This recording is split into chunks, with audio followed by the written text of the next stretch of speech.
My name is Dudley, and at 24 years old, I thought I understood how things worked in my family. I was the responsible one, the hard-working son who put himself through college, while my younger brother Jackson coasted through life on my parents' praise and support. But nothing prepared me for that graduation dinner, when Dad proudly handed Jackson keys to a brand new car, then turned to me with cold eyes and demanded $900 in rent. When I questioned the fairness, Dad simply said, "Because he's worth it." Those 4 words shattered everything. Before I tell you how this story unfolds, drop a comment letting me know where you're watching from, hit that like button, and subscribe if you want more real-life stories about standing up for yourself when family lets you down. The favoritism started so early I can't even remember when I first noticed it. What I do remember is my 10th birthday when I got a second-hand bike, while Jackson, only 4 at the time, received a brand new gaming system to share. There was no sharing. It stayed in his room, and Dad made sure I knew to be careful with it whenever I was allowed to play. By 16, I was working weekends at the local hardware store, saving every dollar for college. My parents, Frank and Marjorie Peterson, made it clear early on that my education was primarily my responsibility. "It builds character," Dad would say, clapping my shoulder with his rough hand. Meanwhile, Jackson's future college fund was discussed openly at the dinner table, with Dad proudly mentioning how it grew with each investment. "Jackson has a natural talent," Dad would boast to relatives at family gatherings while I stood nearby, honor roll certificate tucked in my back pocket, unmentioned. "He gets it from my side of the family." My mother, a soft-spoken woman with permanently worried eyes, occasionally slipped me extra money or left care packages in my car, but she never contradicted Dad or acknowledged the imbalance. When I tried bringing it up once when I was 17, she just smoothed her apron and whispered, "Your father wants what's best for both of you. Different children need different things." What Jackson seemed to need was endless indulgence. When he wrecked his first car at 16, a sweet 16th gift I never received, Dad called it a learning experience and replaced it within a month. When I had to replace the transmission in my used Honda that same year, paid for with my own savings, Dad suggested I should have researched the vehicle better. Despite everything, I excelled in school, maintained a 3.8 gigapascals while working nearly full-time hours, and got accepted to State University with a partial scholarship. The celebration was a pizza dinner at home, with Dad reminding me to keep applying for those scholarships because college isn't getting any cheaper. 3 months later, Jackson scored the winning touchdown at his high school football game, and Dad took the entire family plus Jackson's friends to the steakhouse in the city. I couldn't attend because I was working a double shift to cover my textbook costs. Throughout college, I called home weekly, visited monthly, and continued hoping that my independence and hard work would eventually earn their recognition. I helped Mom with housework when I visited, fixed things around their property, and even tutored Jackson in subjects he struggled with. I convinced myself that being the reliable son had its own rewards, that someday they would see my value. Each Christmas and Thanksgiving told the same story. Jackson received thoughtful, expensive gifts that perfectly matched his interests. I received practical items, socks, gas station gift cards, a tire pressure gauge one year. I told myself it was because I was older, more responsible, less in need of frivolous things. What hurt most weren't the material differences but the emotional ones. Dad asked Jackson detailed questions about his life, laughed at his jokes, displayed genuine interest in his activities. With me, conversations were brief, functional, centered on practical matters or requests for help with household repairs. On my 21st birthday, I waited for a call that came 9 hours late, with Dad immediately asking if I could come over that weekend to help clean the gutters. Jackson's 21st, 3 years later, would involve Dad renting a party bus for him and 15 friends. Yet somehow, I maintained hope. Each achievement in college, each promotion at work, each time I managed to pay my bills without asking for help, I thought, now they'll see. Now they'll recognize that I'm worth being proud of too. Mom occasionally acknowledged my efforts with quiet words when Dad wasn't around. "You've always been so capable, Dudley," she'd say, a sad smile playing on her lips. "I never have to worry about you. I didn't have the heart to tell her that sometimes I wished she would worry. Just a little. By my final year of college, I was working full-time while completing my business degree, sharing a cramped apartment with 2 roommates to save money. Jackson had failed out of his first semester at community college, but was given time to find himself while living at home, expense-free, driving the car Dad bought him, with a generous weekly allowance for essentials. I never asked for much, just equality, just the sense that my parents valued my efforts and sacrifices the way they valued Jackson's mere existence. But equality never came, and slowly, my hope began to fade, replaced by a quiet resignation that this was simply how things would always be. Still, family is family. When Jackson's high school graduation approached, I pushed down the bitterness and resentment. I told myself to be better than my circumstances, to be the bigger person. I would celebrate my brother's milestone genuinely, because that's what good brothers do. I had no idea that decision would lead to the moment that would finally break my heart completely. Jackson's graduation ceremony was held in the high school gymnasium, decorated with blue and gold streamers and balloons that bobbed gently in the air conditioning. I requested the morning off from work, losing valuable hours I couldn't really afford to miss. But family obligations came first. That's what I always told myself. The bleachers were uncomfortable, but Dad had insisted we arrive 90 minutes early to get premium seats. Mom brought a cushion for herself and one for Jackson's empty chair. Dad talked excitedly about how this was just the beginning for Jackson. Neither thought to bring a cushion for me, and I didn't mention it. When Jackson's name was called, Dad leapt to his feet with a roar that echoed through the gym, pumping his fist in the air like his son had just won an Olympic medal rather than barely graduated with a 2.4 gigapascals. Mom dabbed tears with a tissue. I clapped sincerely, genuinely happy for my brother despite everything. After all, graduation is still an achievement. "That's my boy," Dad shouted, as Jackson collected his diploma with his signature cocky grin. Several people turned to look at us, and Dad beamed with pride. After the ceremony, we gathered outside for pictures. Dad threw his arm around Jackson's shoulders, both of them grinning broadly in matching blue shirts Mom had bought specially for the occasion. When I stepped up to take a picture with Jackson, Dad quickly suggested, "Let's get one with the grandparents next," effectively moving me out of the frame. I stepped back, unnoticed. Later that day, I left work early again to help Mom prepare for the graduation dinner. We'd invited extended family and some of Jackson's friends, about 20 people in total. I stopped at the party supply store on the way, purchasing decorations with my own money as my contribution to the celebration. "Oh, these are lovely, Dudley," Mom said when I arrived with bags of blue and gold decorations matching the school colors. "You've always had such good taste." The kitchen was warm and fragrant with cooking food as I helped Mom prepare. These quiet moments together were rare treasures. She seemed more relaxed when Dad wasn't around, humming softly as she chopped vegetables for the salad. "I bought something for Jackson," I mentioned, showing her the wrapped gift. I'd spent nearly a week's grocery money on a leather portfolio with his initials embossed on the front, for job interviews, and when he starts college in the fall. If he starts, I thought but didn't say. Mom's eyes softened. "That's very thoughtful, Dudley. You're such a good brother."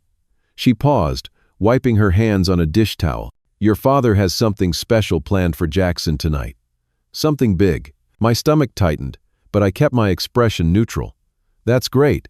He deserves to be celebrated." Mom looked like she wanted to say more, but was interrupted by the sound of the door opening as Dad arrived home early from work, an unusual occurrence that signaled the importance of the day. "Where's the man of the hour?" he called out, voice booming through the house. "Still out with his friends," Mom replied. "He'll be back in time to change for dinner." Dad nodded, then noticed me hanging decorations. "Looks good," he said, the closest thing to a compliment I'd received from him in months. Then his phone rang, and he stepped into the other room, voice dropping to a conspiratorial whisper. I caught fragments. "Picking it up tomorrow morning, and he's going to be blown away." I continued hanging streamers, a familiar weight settling in my chest. Whatever Dad had planned, it was clearly significant. My college graduation 3 years earlier had warranted a card with $50 tucked inside and a dinner at the local diner where Mom quietly slipped me an additional $100 when Dad visited the restroom. It's not that we're not proud, she had whispered then. "Your father just shows it differently." As I taped the last of the decorations, I thought about my own apartment, where the rent was due next week. I was cutting it close this month after unexpected car repairs. A small contribution from my parents would make a huge difference, but I'd never ask. Pride and experience kept me silent. By late afternoon, the house was transformed with decorations. The dining room table extended with all its leaves to accommodate everyone, and the kitchen filled with delicious smells. Jackson returned, full of energy and stories about his day with friends. Dad immediately engaged, asking questions, laughing loudly, his face animated with interest. "Go shower and change," Mom eventually told Jackson.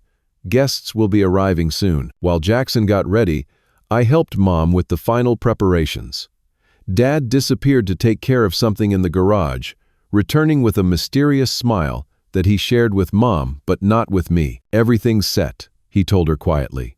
She smiled back, a conspirator in whatever surprise awaited. I pushed down the familiar twinge of exclusion and focused on setting the table perfectly. Tonight wasn't about me. It was about celebrating Jackson's achievement, however modest it might be compared to my own unacknowledged accomplishments. I was determined to be gracious, to be supportive, to be everything a good son and brother should be. I had no idea that in just a few hours, my entire relationship with my family would shatter beyond repair. By 7 o'clock, our home buzzed with the energy of 20 people celebrating Jackson's graduation. Grandparents, aunts, uncles, cousins, and a few of Jackson's closest friends filled the dining room and spilled into the living room, everyone dressed in their finest casual wear. The table groaned under the weight of Mom's cooking, supplemented by dishes brought by relatives. Aunt Linda grasped my arm as I refilled the ice bucket. "Dudley, always the helpful one. How's that job of yours going?" "It's going well. I'm hoping for a promotion by fall." "Such a responsible young man," she said, then immediately brightened as she spotted Jackson entering the room. "There's the graduate." Jackson worked the room like a politician, accepting congratulations and gifts with practiced charm. He wore the button-down shirt I'd given him for Christmas, the one Mom had actually selected and put my name on because I was working double shifts that holiday season and had no time to shop. Grandma Peterson pressed a card into Jackson's hand. "A little something to help you start your college fund," she said, kissing his cheek. I knew from past experience that a little something from Grandma usually meant a check with several zeros. When I had graduated college, Grandma had given me a handshake and told me she was sure I'd do just fine. The discrepancy stung, but I pushed the feeling away as I always did. Dad clinked his glass for attention as everyone settled around the expanded dining table.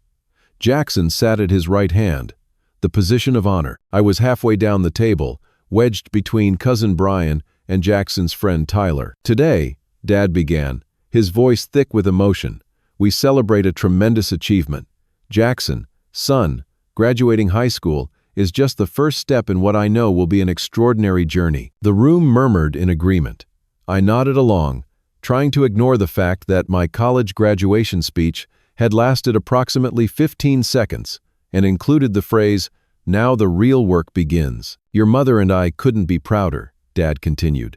"You've shown determination, character, and that special something that makes a person successful in life." I took a long sip of water, remembering how I'd worked 30-hour weeks while maintaining my GPA, how I'd graduated without asking for a dime beyond what my scholarship didn't cover, how I'd secured a job before graduation while most of my peers were still sending out resumes. "We wanted to give you something special," Dad said, his voice rising with excitement.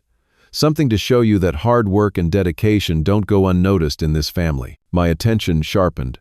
Something in his phrasing, the specific mention of hard work, made me wonder if perhaps there had been a shift, if perhaps they had actually noticed my efforts all these years. Dad reached into his pocket and pulled out a small box, building the suspense as everyone watched. Jackson's eyes widened, a genuine look of surprise replacing his usual confident smirk. "Son," Dad said, holding the box out to Jackson, "your future starts now." Jackson opened the box with uncharacteristic reverence, then froze. He looked up at Dad, speechless for perhaps the first time in his life. "Go on," Dad urged, barely containing his excitement. "Show everyone." Slowly, Jackson lifted a key from the box, Not just any key. A car key with the distinctive BMW logo clearly visible. The room erupted in gasps and congratulations. Mom clasped her hands together, beaming. Jackson jumped up to hug Dad, who laughed and clapped him on the back. "It's parked down the street," Dad announced. I didn't want to ruin the surprise. Brand new 3 Series, just like you wanted. My water glass froze halfway to my lips. A BMW 3 Series, starting price around $40,000.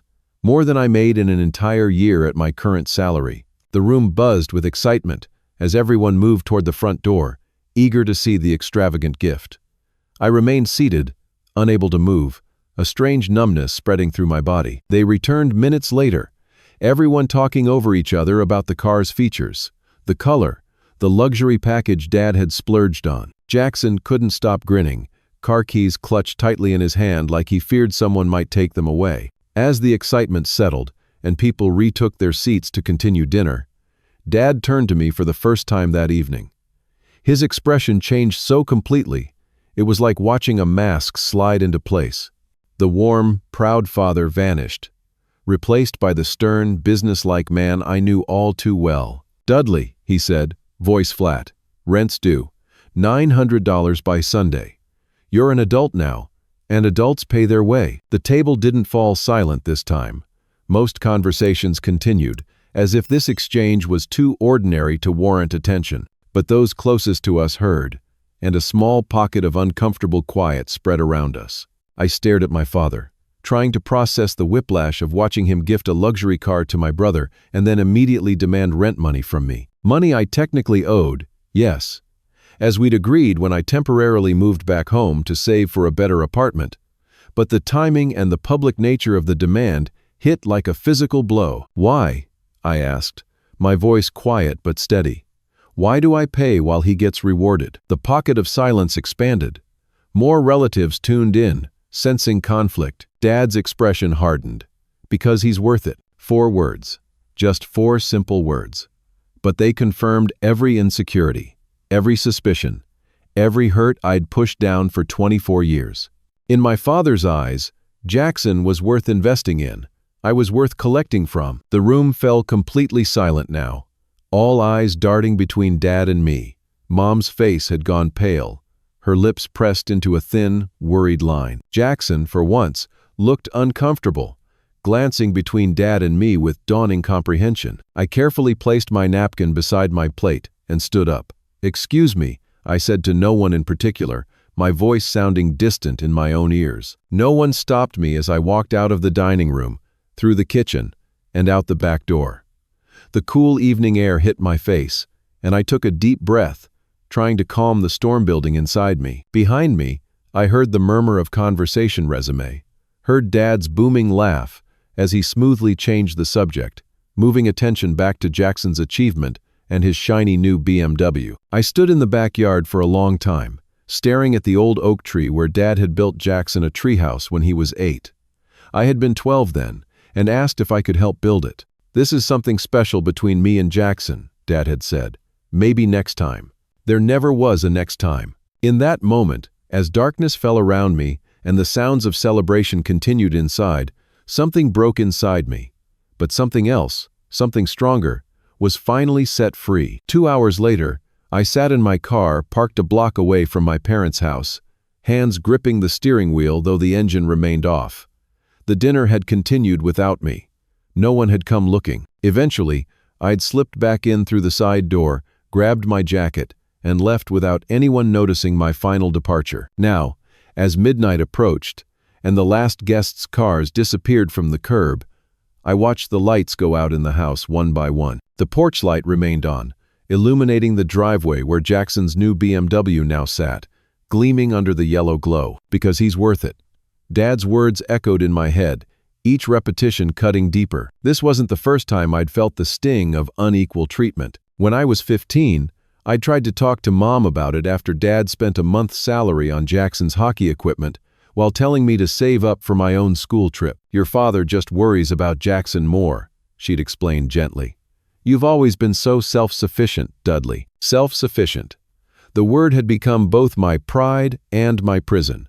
I'd built my identity around being the responsible one, the one who didn't need help, who could handle his own problem. But somewhere along the way, doesn't need help had transformed into doesn't deserve help in my parents' eyes. I'd tried again when I was 20, home for Christmas break during my sophomore year of college.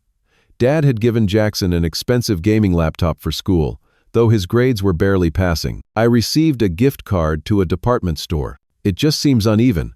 I'd ventured carefully as I helped Dad clear the driveway of snow. "Life isn't fair, son," he'd replied without looking at me. "Jackson needs more support. You're doing fine on your own." I was doing fine, but only because I had to be, because no support was coming my way. Now, at 24, with a business degree I'd earned while working full-time and student loans I was responsibly paying off, I was still not worth it in my father's eyes. I started my car and drove toward my parents' house, decision crystallizing with each passing minute. The house was dark now except for that single porch light.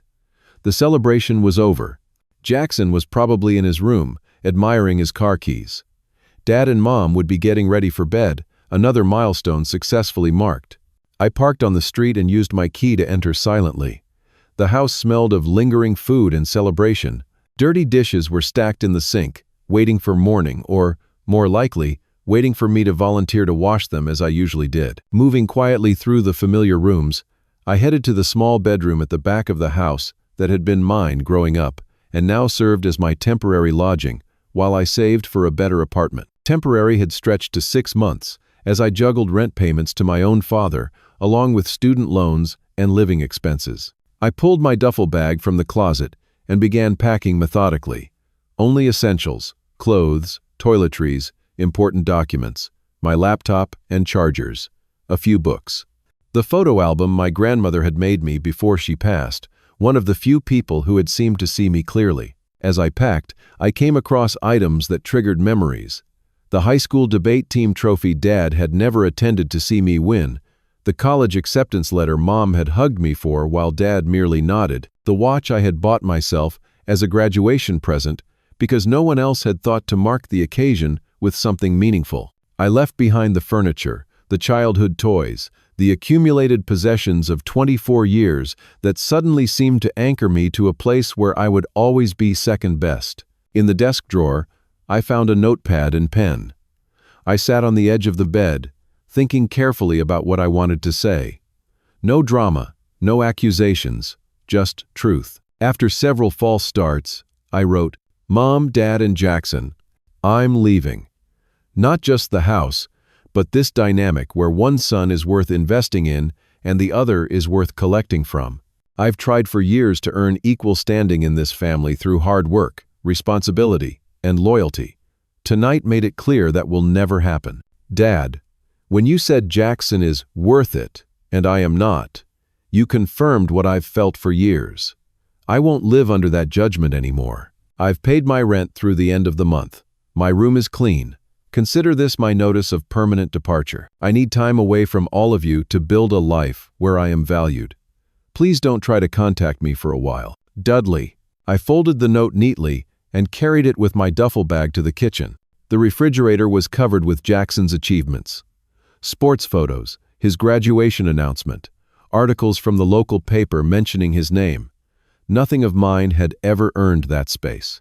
It seemed a fitting place for my goodbye. I placed the note in the center of the refrigerator door, securing it with the BMW logo magnet that had appeared sometime during the evening, presumably a decorative announcement of Jackson's gift. I took one last look around the kitchen where I'd spent countless hours helping Mom, the living room where I'd watched Dad and Jackson bond over football games I was never invited to join, the hallway lined with photos that told the story of a family of 3, with an occasional 4th member who never quite belonged. Then I walked out the door, closing it quietly behind me, and drove away from the only home I'd ever known. My friend Ryan had responded immediately to my text, asking if I could crash on his couch for a few days. "Whatever you need, man. Door's open," he'd replied.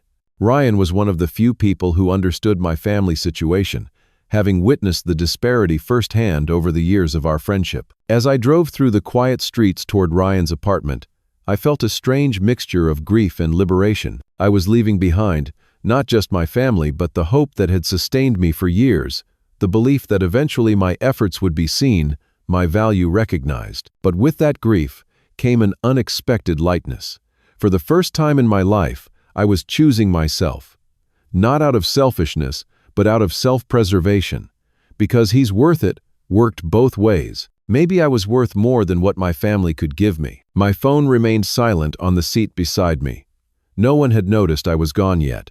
But they would, come morning. And when they did, everything would change. Ryan's apartment was small but welcoming, with mismatched furniture and band posters covering the walls. He didn't ask for details when I arrived just after midnight, just handed me a beer and said, "Whenever you're ready to talk, I'm here." I slept on his couch that night, waking occasionally to check my phone. Nothing. The silence was both a relief and a strange new hurt. Had no one checked my room, or did they simply assume I was avoiding the family after the dinner confrontation? By morning, I had 3 missed calls from Mom, starting around 7 a.m. No voicemails, no texts, nothing from Dad or Jackson. I silenced my phone and helped Ryan make breakfast. "So you really left," Ryan said, not a question but a statement tinged with approval. He'd witnessed years of the uneven treatment, had listened to me rationalize and excuse it countless times. "I really left," I confirmed, the reality of it still sinking in. I just couldn't do it anymore. By noon, the calls increased in frequency. Mom had called 5 more times, Jackson twice. Still nothing from Dad. At 1 o'clock, the first text arrived from Jackson. "Where are you?" Mom's freaking out. At 2, "Did you seriously leave?" Dad's pissed about the note. At 3, the first voicemail, from Mom, her voice tight with anxiety. "Dudley, please call me back. We need to talk about this. Whatever upset you, we can work it out." I listened but didn't respond. Not ready yet for the conversations that would inevitably include guilt, minimization, and demands to maintain the status quo. By evening, my social media started lighting up. Extended family members sending private messages. "Your mom's really worried. What's going on with you guys? Did something happen at the dinner?" "They're pulling out all the stops," Ryan observed as my phone buzzed with another notification. "They're not used to me disrupting the system," I replied. "I'm supposed to be the dependable one who never causes problems." The next morning, a more revealing voicemail from Jackson. "Dude, you need to come home. Dad's trying to figure out the internet bill and none of us know where all the account information is. Mom's crying like every hour. I didn't ask for any of this crap, okay?" The car was Dad's idea. That afternoon, I received a group text from a cousin to several family members. "Has anyone heard from Dudley? Aunt Marjorie is beside herself." The responses were illuminating. "What happened?"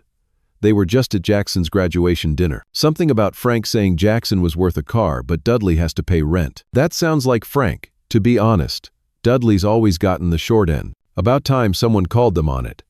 Remember Christmas when Jackson got that gaming system and Dudley got socks? I turned off my phone after that, not wanting to be the subject of family gossip, even if some were finally acknowledging the imbalance. On the 3rd day, I checked my voicemail to find a message from Dad himself, his tone more subdued than I'd ever heard it. "Dudley, this has gone on long enough. Your mother is upset. And frankly, this behavior is beneath you. We need to discuss this like adults. Call me back."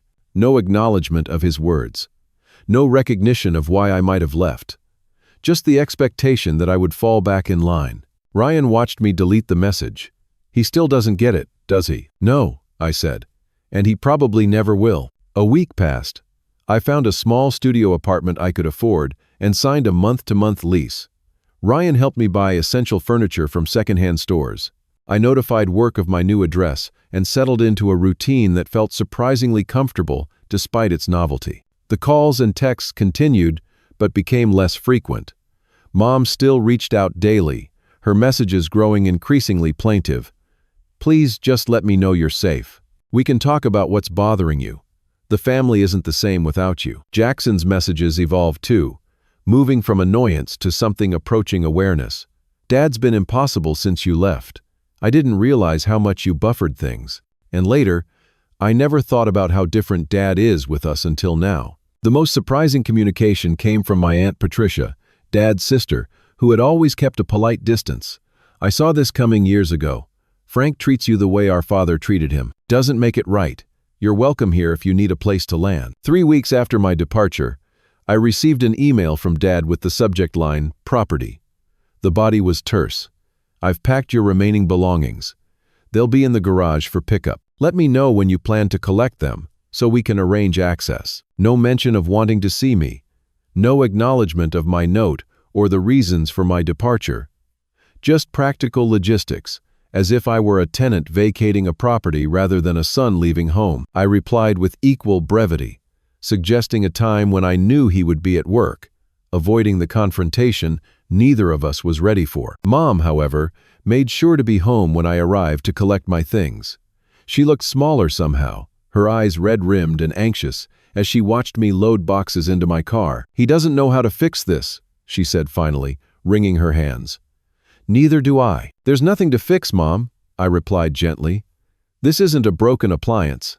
It's years of being treated as less valuable than Jackson." "We never meant to make you feel that way," she protested weakly. "Maybe not, but you did, and Dad made it explicit at the dinner." She flinched at the reminder but didn't deny it. "Will you ever come back?" I closed my trunk, choosing my words carefully. "I don't know. Not to live. Maybe someday for a visit, when things have changed." "What needs to change?" she asked, and the genuine confusion in her voice told me everything about why the situation had persisted for so long. "Everything, Mom. The whole dynamic.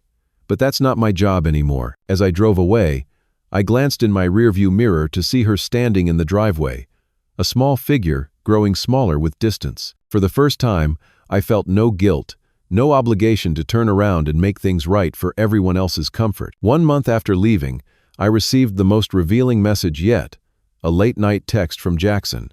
"I took the BMW back to the dealership today. Told Dad I didn't want a car I didn't earn while he's charging you rent. He didn't speak to me all day. Is this what it was like for you all the time?" I read the message several times, a complex emotion rising in my chest. Not satisfaction exactly, but validation. The system was crumbling without my silent compliance. Later that night, another text from Jackson. "Dad's calling everyone trying to find your new address. Says he needs to knock some sense into you." Mom finally stood up to him. "Never seen her like that before. Said if he goes near you, she's leaving." The family I had left was not the same family anymore. My absence had created a void that was forcing everyone to examine the dynamics they had comfortably inhabited for decades. For the first time in my life, I wasn't responsible for maintaining the family's equilibrium. And in that freedom, I finally began to discover who I was when I wasn't defined by my role as the reliable, undemanding son who needed nothing and expected less. 2 months after walking away from my family, I barely recognized my own life. My small studio apartment had become a genuine home, decorated sparingly, but with intention, every item chosen by me, for me. My new neighborhood was closer to work, cutting my commute in half and giving me extra hours in the day that I filled with activities I'd always been interested in, but never pursued. I joined a local climbing gym, something I'd wanted to try for years but never felt entitled to spend money on, when there were always practical expenses demanding priority. I started taking a photography class at the community center, rediscovering a passion I'd abandoned in high school when Dad made it clear he considered it a hobby, not a career path. The most unexpected change came at work. Freed from the constant low-grade anxiety of navigating my family dynamics, I found new confidence in my professional interactions. I spoke up more in meetings, proposed innovative solutions to problems, and took on leadership roles I would have shied away from before. "Whatever you're doing differently, keep it up," my supervisor commented during our monthly review. "There's a promotion opening in September, and your name is at the top of the list." Life wasn't perfect. My budget was tight.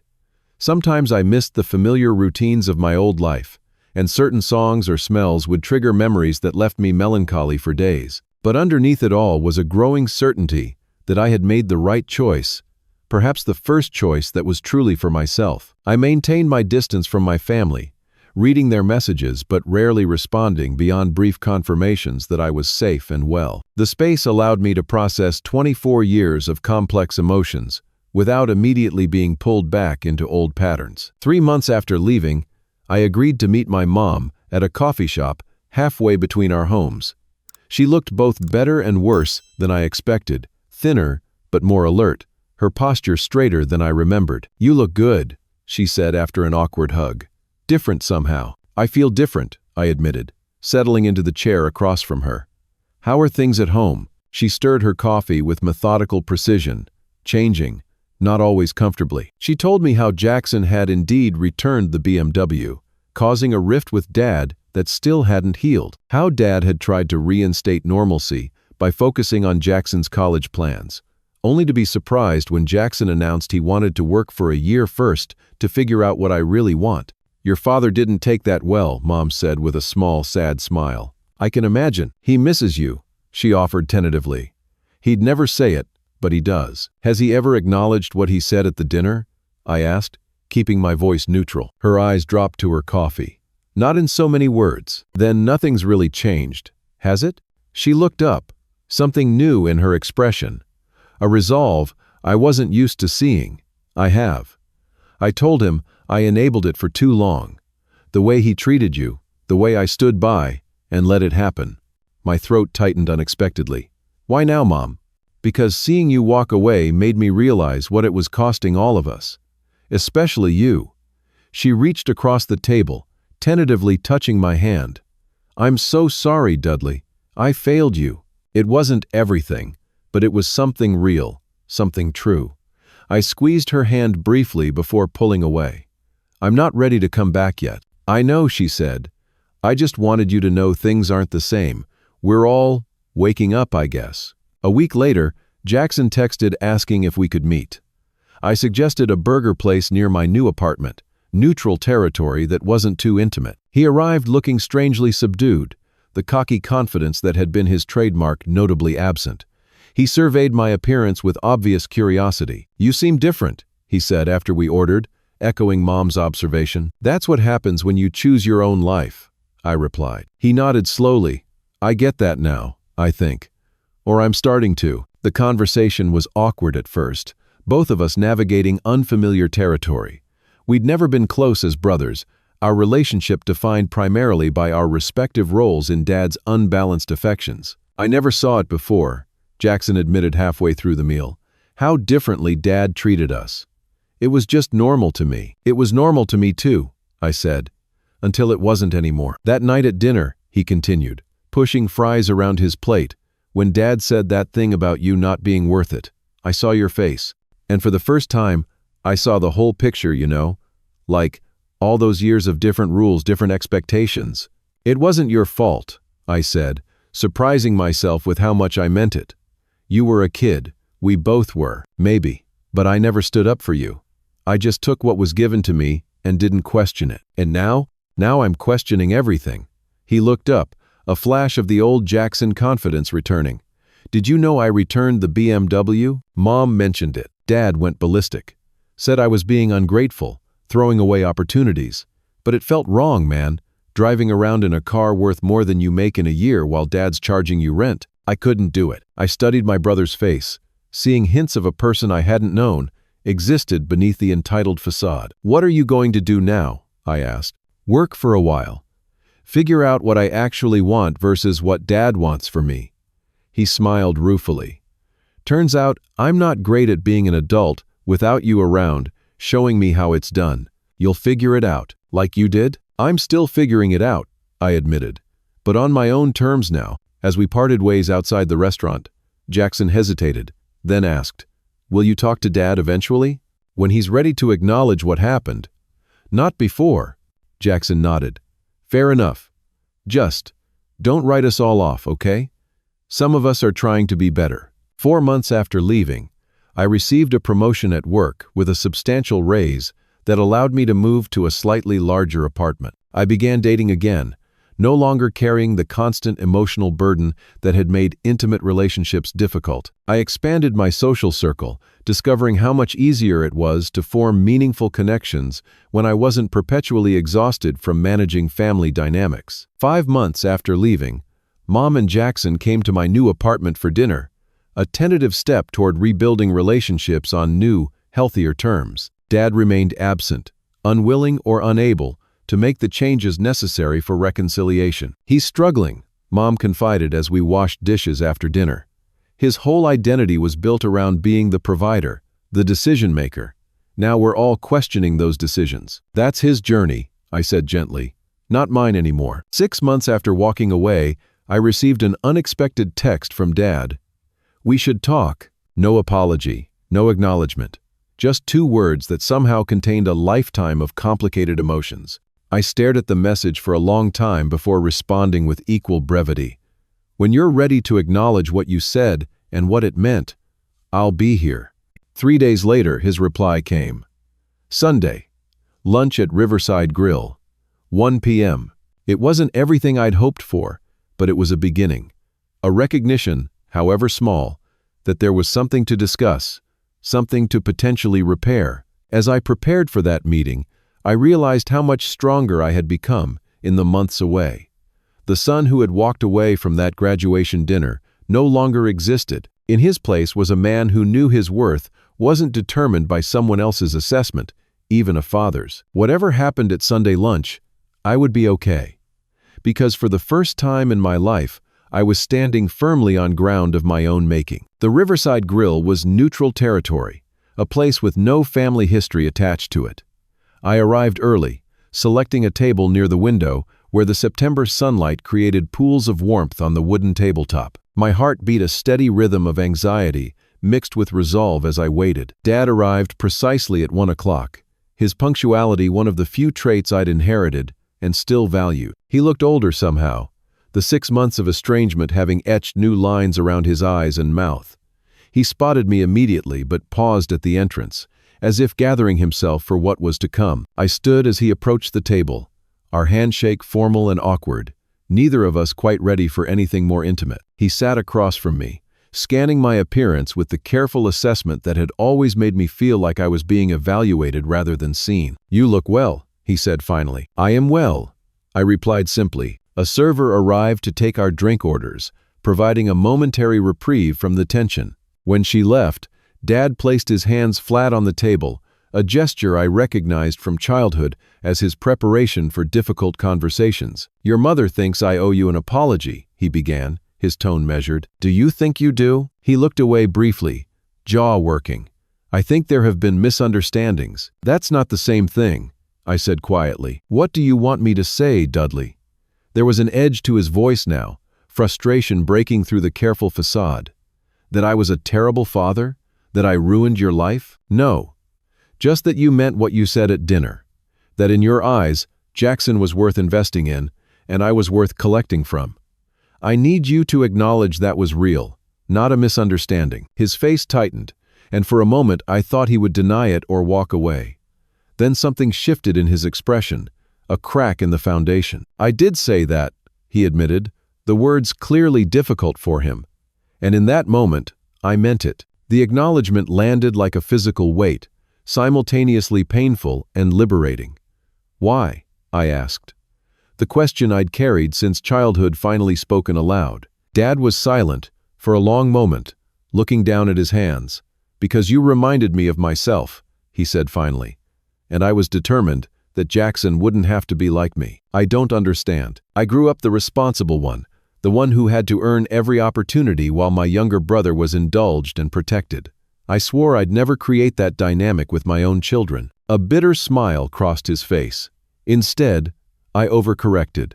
I saw you managing, succeeding despite the challenges, and I convinced myself you were stronger for it, that you didn't need what Jackson needed.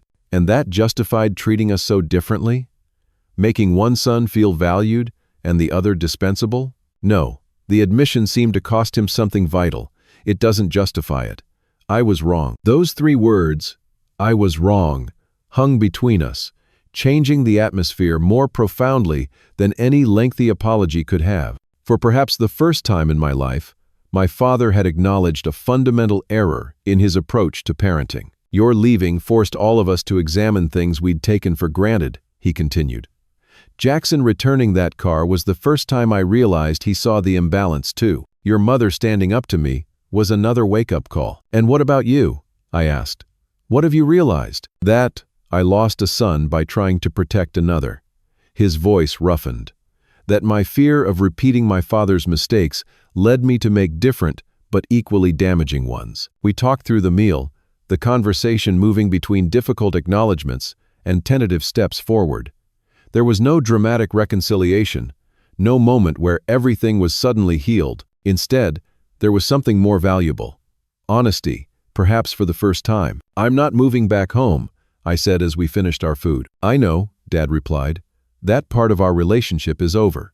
I'm trying to understand what might come next." "A relationship between equals," I suggested. "One where we all recognize each other's value." He nodded slowly. "I'd like to try." 2 weeks later, we had our first family dinner at a restaurant. All 4 of us gathered around a table as new versions of ourselves.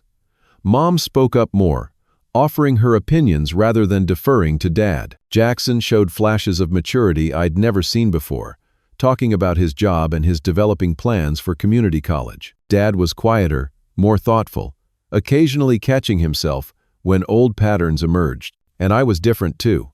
No longer desperate for approval, no longer willing to diminish myself to keep peace. I spoke about my promotion, my new apartment, the photography class I was enjoying, without downplaying my achievements or watching for signs that I was taking too much attention. The healing wasn't instant or complete.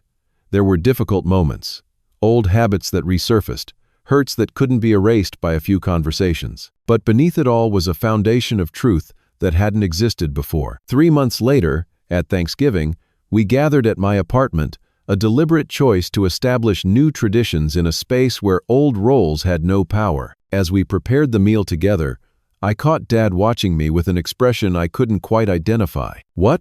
I asked, pausing in the act of seasoning the turkey. "I was just thinking," he said, "about how much I missed by seeing you as an extension of myself rather than as your own person." It wasn't a perfect apology, but it was a perfect truth. And in that truth was the beginning of genuine relationship. The most profound lesson I learned through those difficult months wasn't about family dynamics or even about standing up for myself, though those were important. The deeper realization was that sometimes walking away is the greatest act of love possible, not just for yourself, but for everyone involved. By refusing to participate in a system that diminished me, I forced change that benefited everyone. My departure created space for Jackson to see beyond his privileged position and develop empathy and independence. It allowed Mom to find her voice after years of silent acquiescence. And it gave Dad the opportunity to confront patterns he had carried from his own childhood. Most importantly, it allowed me to discover that my worth was never dependent on anyone else's assessment, that I could build a life that reflected my own values rather than responding to someone else's expectations. That sometimes the bravest thing you can do is quietly pack your bags and place a note on the refrigerator door. 6 months after that fateful graduation dinner, I look back on my decision to leave not with bitterness, but with a sense of peace. The path to healing isn't always reconciliation. Sometimes it's establishing boundaries firm enough to force everyone, including yourself, to grow into better versions of who they could be. Has your family ever made you feel less valuable than you truly are? Have you ever had to walk away from a relationship to save yourself? I'd love to hear your stories in the comments below. If this story resonated with you, please consider liking and subscribing to hear more authentic stories about family dynamics and personal growth. Remember, sometimes the most loving thing you can do for yourself and others is to disrupt patterns that aren't serving anyone. Thank you for listening, and may you find the courage to honor your own worth, whatever that journey might require.